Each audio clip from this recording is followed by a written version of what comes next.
Good afternoon. I want to thank everyone for being with us as we present a Life Saving Award to Officer Tyler White. My name is Lieutenant Nathaniel Rodriguez. I'm the department's Public Information Officer and Administrative Assistant to the Chief. At this time, I will now present the Chief to come to the podium as we begin the Life Saving presentation. Chief Joseph Cordeiro. We can shake hands. Thank you, Nate. Thank you. And welcome, everybody. I think we have enough distance, and maybe I can just pull my mask down just a wee bit so I can project properly. But welcome, everybody, to this very important moment honoring Officer Tyler White, the Life Saving Award.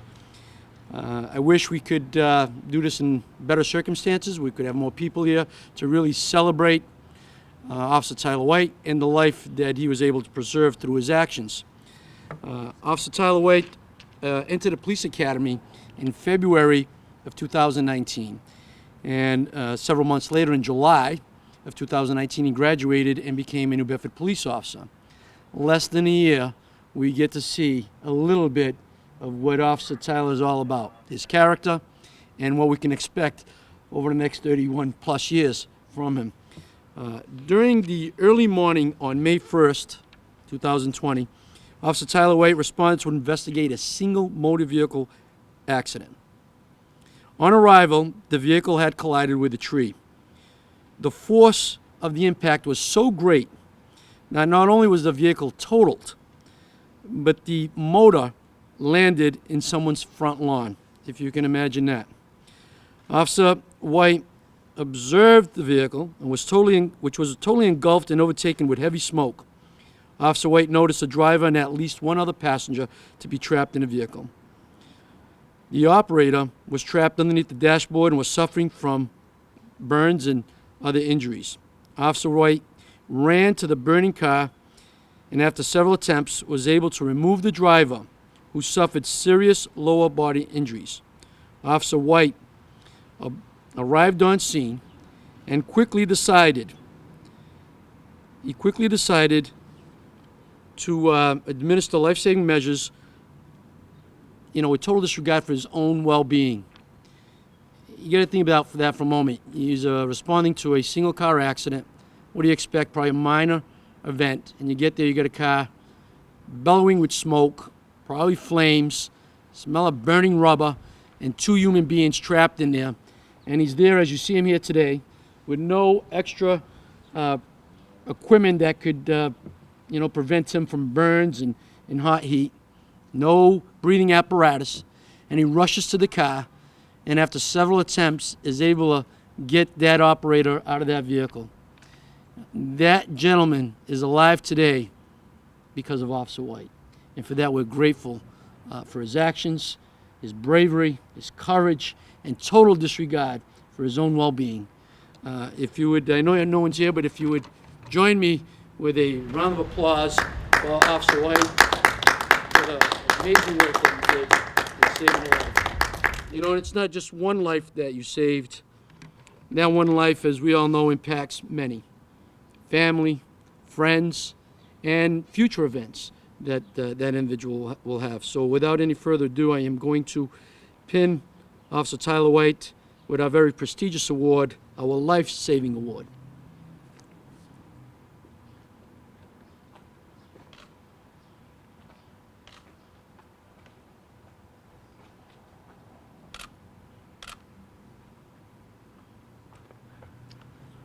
One more time, another round of applause for Officer White.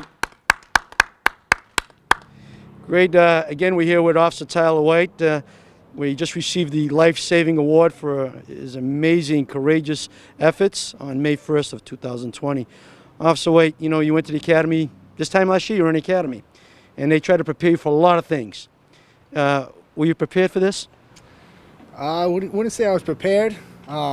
It's just a situation where you just got to put your life experience and just trying to stay calm the entire time.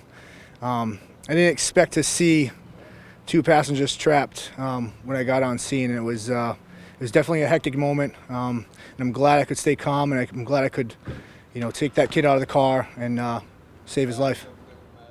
Yeah, that's amazing. Maybe you can help the viewers at home try to understand you know, what it's like to be a police officer in a situation like that. And a lot of officers go through their whole career and they don't experience that.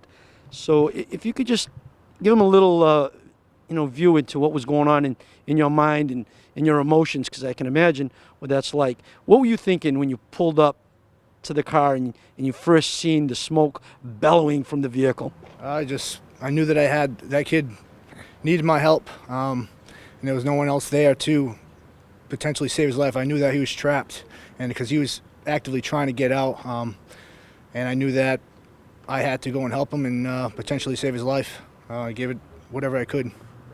Right. So when you get to the car, obviously, you know, there was some flames going on, right?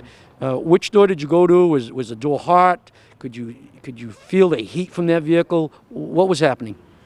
When I approached the driver's side of the vehicle, the driver was reaching through the back side of the driver rear passenger. I had tried to pull him out through that way because the flames were coming up over the top. Couldn't get him out. I had run around to the opposite side of the car, but that side of the car was completely engulfed in smoke and flames.